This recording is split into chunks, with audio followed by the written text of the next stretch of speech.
დღეს, როდესაც ხელოვნური ინტელექტი სწრაფად ვითარდება და გვაძლევს ახალ შესაძლებლობებს. ამავე დროს ჩნდება მნიშვნელოვანი და სერიოზული რისკებიც. ერთ-ერთი ყველაზე მნიშვნელოვანი რისკი უკავშირდება ენების მომავალს. განსაკუთრებით მცირე რესურსების მქონე ენებისას, როგორიც არის ქართული.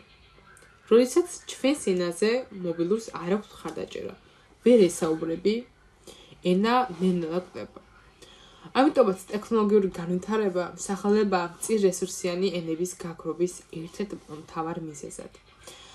დღეს ციფრულ სამყაროში ქართულ ენას აქვს სტატუსი მწირი რესურსების მქონე ენისა. თუმცა ქართული ენა უნდა იყოს ციფრულ სამყაროში არა როგორც გლობალური სამყაროს უმცირესი ნაწილი, არამედ როგორც მისი სრულუფლებიანი წევრი. სწორედ ამიტომ ვიღებ მონაწილეობას ამ პროექტში, რადგან მინდა რომ ქართული ენა განვითარდეს ტექნოლოგიებთან ერთად, არ ჩამორჩეს მსოფლიო პროგრესს და მომავალ თაობებს ჰქონდეთ შესაძლებლობა სრულფასოვნად გამოიყენონ საკუთარი ენა ციფრულ სამყაროში. ეს არის არა მხოლოდ ტექნოლოგიური, არამედ კულტურული და ეროვნული მნიშვნელობის საკითხი.